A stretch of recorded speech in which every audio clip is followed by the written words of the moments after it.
Здравей, днес е привилегия за мен да послужа с тебе в нашия подкаст, в нашия канал. Мога да се представиш на аудиторията? Здравейте, аз съм Йордан Самоков, на 28 години, женен и също така служиме на Господа.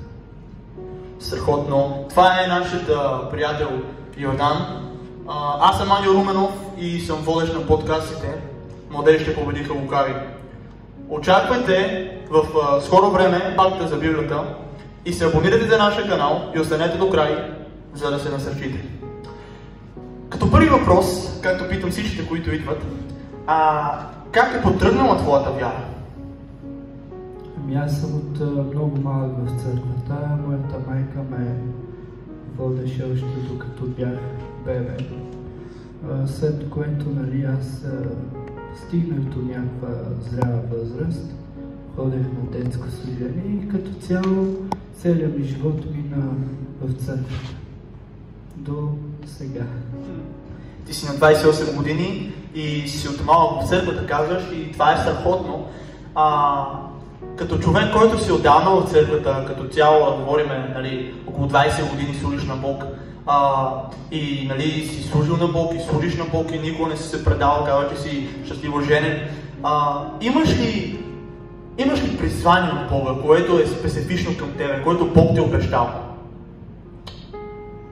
Всеки един човек е роден с призвание и моето призвание по-скоро започна така. Преди имахме младежки служения, събрания и един лидер, Мечо, започва да записва хора за училище, за библейско, но тогава аз нямах годините. И викам, Господи, защо и аз не мога? Попитах Мечо и той ми каза, ще трябва да изчакаш още една година и тогава.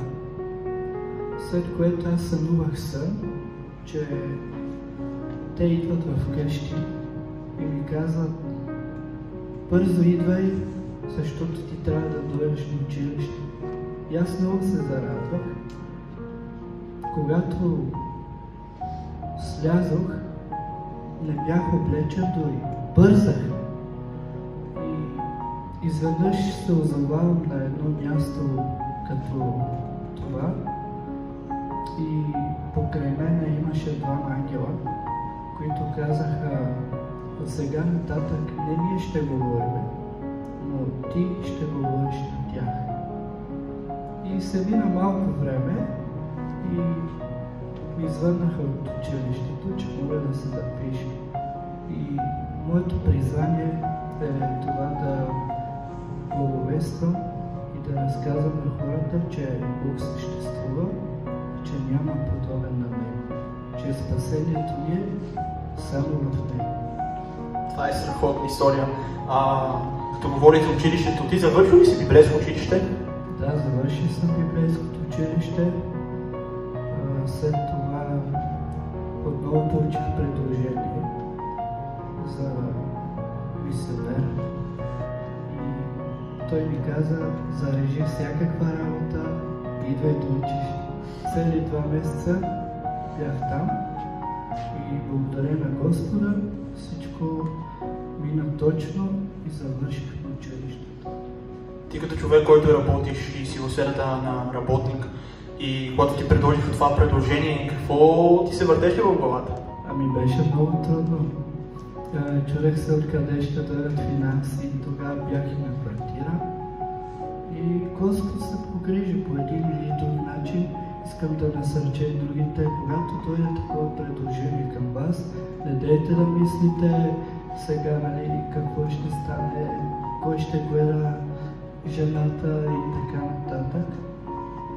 Въпросът е да тръгнете и Бог всичко останало да върши. Имаш страхотна история и като почна училището, когато завърши училището, може ли да скажеш повече какво вършите от това училище? Много неща. Сутрин ставахме в 5 часа, сутрешната молитва започваше от 6 до 7. След това имахме почти цял ден в обучение. И имаше определени дни, в които отивахме да благовестваме в факултета и много хора наистина приемаха Христос за личен спасител. И затова насърчавам всеки един да го направи. Ти като човек каза, че си женен. Жена ти как е реагирала от това, което са ти казали да продължаваш да учиш като мисионер, като цяло? Ами беше трудно, за това попитах директора дали може и тя да дойде. И няма невъзможни неща. И тя беше с мен през цялото време. Ние си навикваме, когато Бог иска да те приведе към нещо по-добро и нали, като казваш, че си призван за това да служиш и да благовестваш, мисионерството е част от това. Да ходиш и да обикаляш и да благовестваш. Нали, както казваш ти. Може да разкажеш за някакво чудо, което Бог извърши в живота ти, когато беше малък или като младеж, като цяло нещо силно, което се случило в своя живот, като свръхестествено. Бог да те употребява в някаква сфера, Бог да те е говорил или нещо от сорта на свръхестествено. Ами да, Бог върши много чудеса, нали, всеки един живот. И като младеж, когато бяхме, се събирахме, ходехме по домовете, посещавахме болни хора и така нататък. И ще разкажа най-голямата случка. Това беше в едно семейство, което един човек беше болен и не му функционираха почти никакви части в вътрешностите на тялото. И казаха, че той ще умре. И отвътре Святия Дух ми казаше, нали, че за Бог няма нищо невъзможно и че не му достига вяра. И няколко пъти, понеже ние ходехме по 2-3 пъти в този дом, Бог ми говореше. Те, като се молеха, проповядваха, аз плачех и викам: Господи, ако от Тебе потвърди ми го в последния ден. И тогава вече мога да кажа, пастор Божидар, той отвори една тема за вярата. И докато той говореше, аз продължавах да се моля. И като свърши проповедта, аз ме питах този човек дали наистина не му достига вяра. И той каза: да, но това слово, което Вие говорихте днес, отвори сърцето ми, вече аз имам тази вяра. Тогава неговата съпруга ме дръпна настрани и отидохме в една друга стая. И тя ми каза: ти откъде знаеш това? И викам: Господ Бог ми го открил вече трети път потвърждение. Тя започва да плаче. И вика: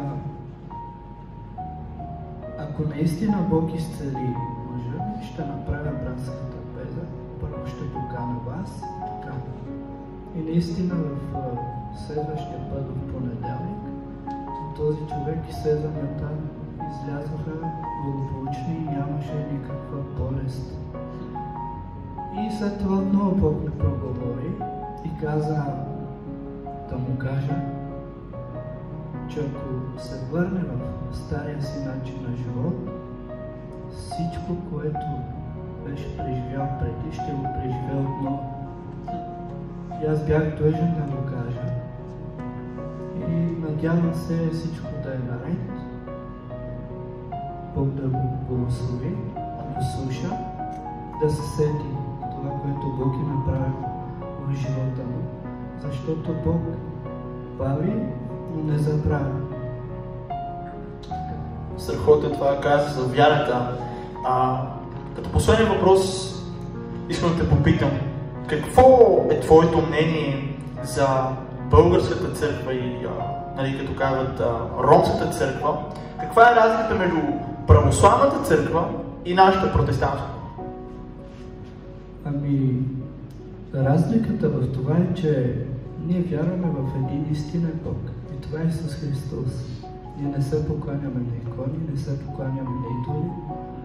Ние се покланяме единствено на Исус, докато православните, те също и католиците, се покланят на Исус Христос, но и се покланят на икони и на идоли, което Словото забранява това. Благодаря ти за това. Бъди благословен изобилно.